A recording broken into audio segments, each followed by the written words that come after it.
क्या आप जानते हैं कि उद्यान क्षेत्र में फलोत्पादन का क्या महत्व है? फलों के विभिन्न प्रकार के विटामिन्स एवं खनिज प्रचुर मात्रा में पाए जाते हैं, जो मनुष्य के स्वास्थ्य एवं वृद्धि हेतु आवश्यक होते हैं। उल्लेखनीय है कि संतुलित आहार की दृष्टि से एक व्यक्ति को प्रतिदिन 92 ग्राम फल सेवन की स्तुति की गई है। प्रति इकाई क्षेत्र उत्पादन एवं आय की दृष्टि से फल उत्पादन महत्वपूर्ण है, जिनसे हमें vitamin A, B1, thiamine, B2, riboflavin, vitamin C, carbohydrate, protein, वसा, कार्बनिक अम्लों, साइट्रिक अम्ल, मैलिक अम्ल, खनिज, कैल्शियम, लोह, Fe, फास्फोरस आदि मिलते हैं। के फलों में कौन सी विटामिन प्रचुर मात्रा में पाई जाती है? विभिन्न प्रकार के फलों में विटामिन की अलग अलग मात्राएं पाई जाती हैं। प्रायः प्रचुर मात्रा में विटामिन ए, B1, थायमीन, सी अलग अलग फलों में निम्नवत रूप में पाई जाती है। 1. विटामिन ए घटते क्रम में आम, पपीता, परसिमोन। 2. विटामिन B1 काजू, अखरोट, बादाम, अनानास। 3. B2 राइबोफ्लेविन, बेल, पपीता, काजू, लीची तथा 4. विटामिन सी आंवला, अमरूद, नींबू, मीठी नारंगी, लेमन जैसे आम में विटामिन ए पपीता की तुलना में अधिक होती है। बेल में राइबोफ्लेविन B2 उच्च मात्रा में पाई जाती है। आंवला एवं अमरूद के खाने वाले भाग में विटामिन सी 500 से 600 मिलीग्राम प्रति 100 ग्राम वजन के अनुसार उच्च मात्रा में होती है। के फसलों की खेती की जीरो टिलेज उन्नत विधि की क्या विशेषताएं हैं? धान, गेहूं 200% शस्य गहनता फसल चक्र में विशेष तौर पर जहां गेहूं की बुवाई में देर हो जाती है, वहां गेहूं की खेती जीरो टिलेज की विधि द्वारा करना लाभकारी सिद्ध हुआ है, जिसमें गेहूं की बुवाई बिना खेत की तैयारी किए एक विशेष मशीन जीरो टिलेज मशीन द्वारा की जाती है। इस तकनीक से प्रति हेक्टेयर लागत में लगभग 2000 की कमी पाई जाती है।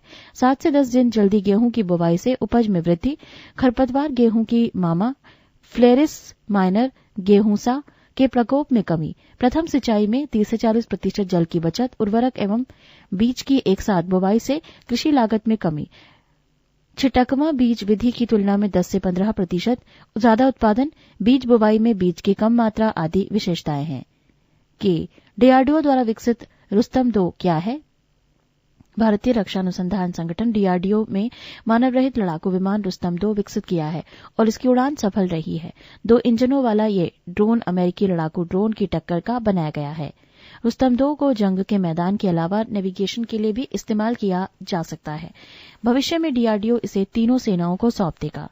9.5 मीटर रुस्तम 2 की लंबाई, 20 मीटर डैनो की लंबाई, 1000 किलोमीटर उड़ान सीमा, 35,000 फीट की ऊंचाई पर उड़ान भरने में सक्षम, 24 से 30 घंटे तक भर सकता है उड़ान, 350 किलोग्राम वजन लेकर उड़ सकता है, 225 किलोमीटर प्रति घंटा अधिकतम रफ्तार, 250 किलोमीटर दूरी तक मिसाइल से वार करने में सक्षम, 250 किलोमीटर दूरी तक सूचना देने में सक्षम।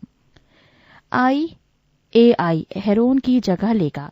रुस्तम 2 को Israeli IAI Heron navigation drone की जगह लेने या उसके साथ इस्तेमाल के लिए बनाया गया है।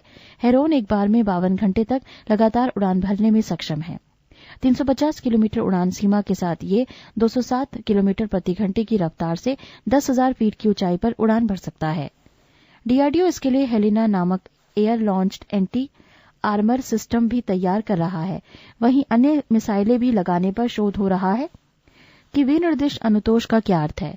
जो उपचार किसी पीड़ित व्यक्ति को किसी दोषी व्यक्ति के विरुद्ध प्राप्त होता है, उसे अनुतोष कहते हैं। पर जब उसे वही वस्तु मिलती है जिसका उसने करार किया था या जो उसको मिलनी चाहिए थी वास्तव में उसकी थी, इसे ही विशिष्ट अनुतोष कहा जाता है। कि भारतीय नौसेना में पनडुब्बी शक्ति की क्या स्थिति है? इस समय भारतीय नौसेना के पास 13 परंपरागत पनडुब्बियां हैं। रूस से ली गई एक परमाणु शक्ति चालित पनडुब्बी INS चक्र है। अरिहंत श्रेणी की कुछ अन्य पनडुब्बियां भी बनाई जा रही हैं। भारत 6 और परमाणु शक्ति चालित पनडुब्बी बना रहा है। परमाणु हथियार से लैस भारत की पहली परमाणु शक्ति चालित पनडुब्बी अरिहंत नौसेना में शामिल हो चुकी है। अरिहंत की विशेषताएं: पानी के अंदर बैलिस्टिक मिसाइलें दागने में सक्षम परमाणु पनडुब्बी की अब तक कमी थी। अरिहंत के शामिल होने से समुद्र के अंदर और उसकी सतह से बैलिस्टिक मिसाइलें दागी जा सकेंगी। पानी के अंदर इनका पता लगाना बेहद मुश्किल होगा। 111 मीटर लंबाई, 28 किलोमीटर प्रति घंटे की अधिकतम रफ्तार, समुद्र की सतह पर 6000 टन वजन, 100 चालक दल क्षमता, 5 महीने से चल रहा था परीक्षण, 44 किलोमीटर प्रति घंटा रफ्तार गहराई में 300 मीटर तक समुद्री गहराई में कर सकती है सफर। 83 मेगावाट की परमाणु ऊर्जा मिलेगी परमाणु रिएक्टर से। के दिक् विन्यास ओरिएंटेशन क्या है? दिक् विन्यास किसी भू सर्वेक्षण विशेषता समपटल सर्वेक्षण में मानचित्र पर अंकित रेखाओं को धरातल की तदनुरूपी रेखाओं या दिशाओं के अनुरूप रखने की प्रक्रिया है। समपटल को प्रत्येक नए बिंदु पर स्थापित करने पर उसके समतलन तथा केंद्रीयकरण के साथ दिशा निर्धारण करना आवश्यक होता है।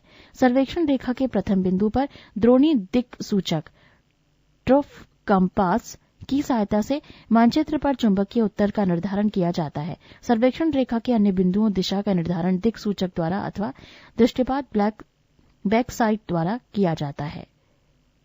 पृष्ठ 159।